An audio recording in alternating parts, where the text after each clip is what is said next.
Hi, welcome to One Word a Day. I'm Sophia, pilot into the universe of Chinese. Let's continue with three-character Chinese expressions in November. Today, we're going to talk about 低级红, which is quite a catchphrase in today's media. I often hear, and actually 低级红 and 高级黑, they pair together. And Chinese use 红 and 黑, red versus black, as a denotation of you're good or bad, you're good or evil. So black is the evil one, and red, because it's tied with communism, right? Tied with blood eventually, then that becomes like an encouraged quality, like a virtue. That's Chinese virtue signaling. So if you're red, that means you're good, you're supporting socialism or communism, you're one of us, something like that. So 低级红, hong means you're not only red, like you're complimenting that. You're not bad mouthing it. As hate means you're not blacksmith, but you're saying bad things about it. Hong means you're saying good things, you're praising it. Okay, so 低级 means low level red, low level praising. Okay, let's go with one by one. 低 means low. It has human figure on the left side, look like that. I eventually know this is not exactly two legs anything. It's a side view, the profile view of humans standing like sideways.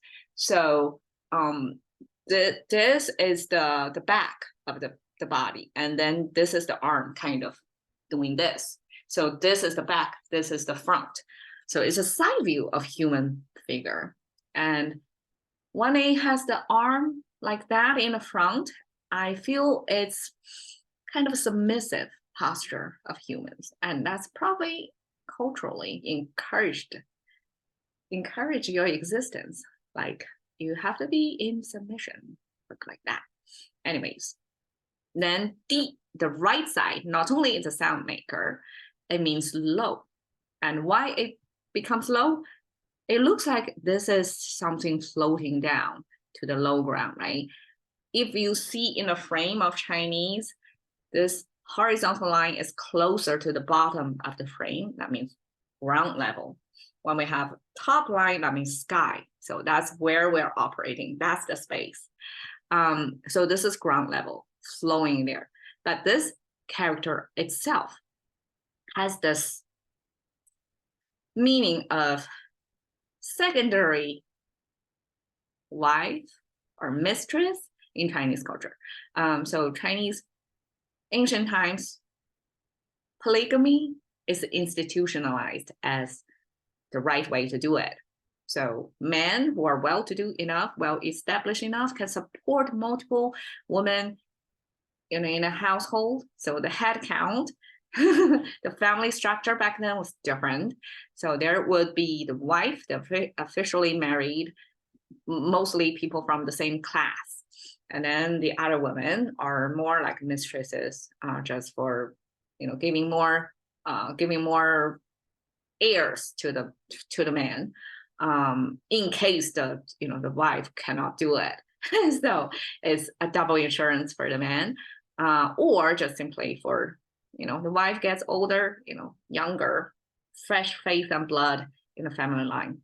So that this symbol marks this mistress class of women. So apparently they're not politically in a power structure of the household, secondary to the wife, because they came from different class, most likely, right? Like who would want to be somebody's non-wife woman? But because it's a well-to-do man, you're guaranteed comfortable living.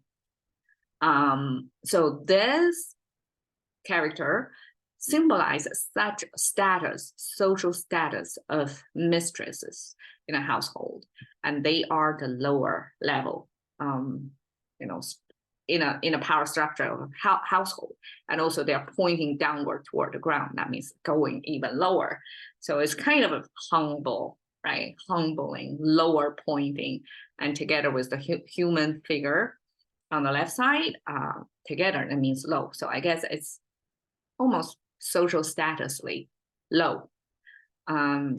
Level, we have the fabric sign. You see, both of them share the same icon. So this fabric sign comes with the spools of thread, connected spools of thread, and then eventually it gets into this drapey fabric textile form. So we know fabrics are made of thread, right? They have to be woven with, it's called warp and a weft, woven together. So thread is a 1D and fabric is 2D, right? So it shows you the whole process of this thread becomes textile, becomes 2D. I mean, even here it becomes 2D, right? So this is a textile symbol. On the right side here, 3-finger hand symbol with, again, the side view figure with the butt sticking out, right? You can see here, this figure transformed, kind of looking like that. So this means with your hand, trying to reach the person.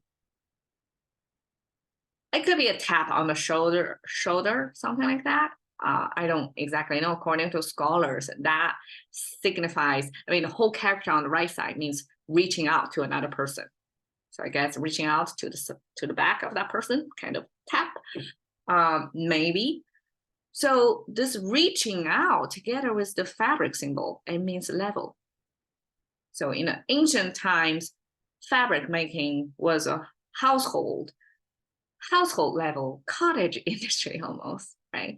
I mean, not exactly industry unless they are super productive. Like if the rich man have a whole household full of wives who are good at making textiles, they may sell to others. But most likely it's a self-sustaining household consumption, household production, within that whole household level ecosystem. So this fabric making then was a commonly understood process. And when it has this hand reaching, that means, my guessing, could be the fabric, the fiber, okay? The fiber, the longer the better, because you don't want too many breakage. Otherwise, the shorter fiber, like cotton, are going to be, on the surface, less smooth than silk, the long fiber.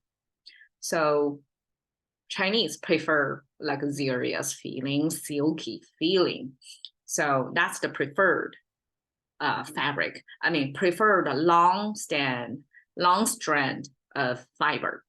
So then this reaching, in my understanding, it could mean how far this fiber can reach. And then there is this measure. And then there is this classification. And then it becomes different levels of fiber. And I guess different lengths of the fiber are then grouped together. They're going to produce different types of fabrics.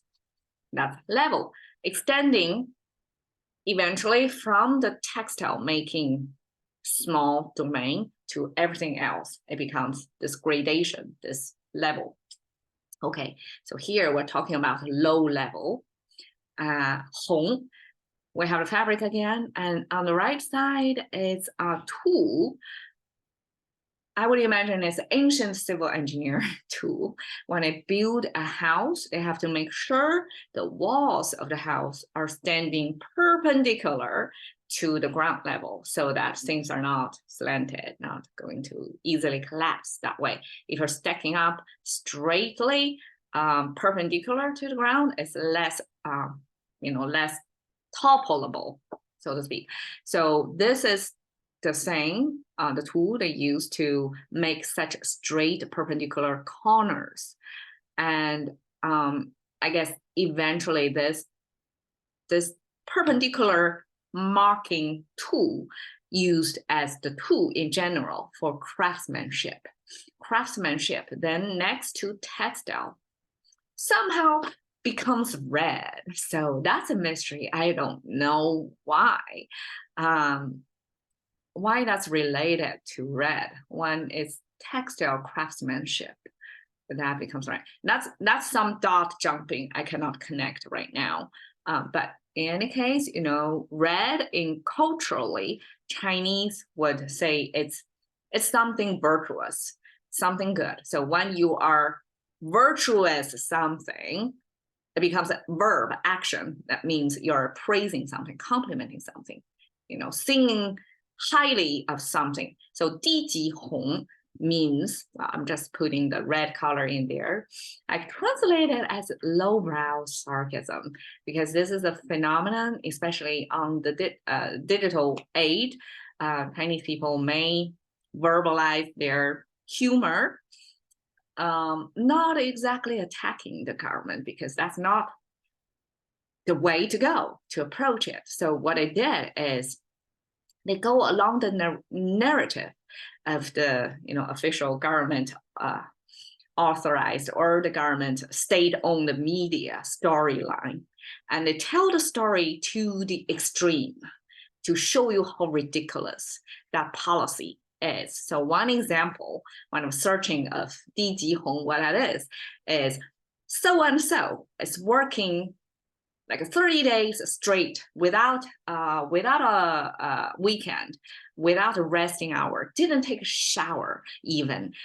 She works so hard, like she is the model worker that's contributing to the communism, whatever vision. Then that person is our model, is our role model. Okay, and as humans go, we can see how ridiculous that is, right? Like you go beyond your health sustaining practice just to make the communism actualize because you're kind of suffering your own human need to that. So this is an example of 低级红. It's using the same government official narrations, but twist the story so that you can see how ridiculous that is. So this role modeling thing was a common propaganda way of, Lei Feng is a typical figure of that. It's almost like a made-up story to show how unselfish this person is. And I personally have a story of a student from my college in China that he gave up the chance to go to his dad's funeral because there was some bullshit event happening in a school that he supposed to be, has to be there, right?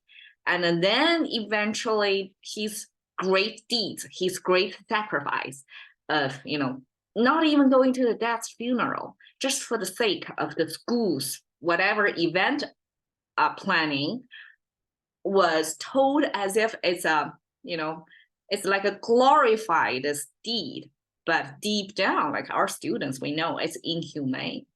It's against our human nature, especially Chinese culture, that prioritize treating your parents really nice.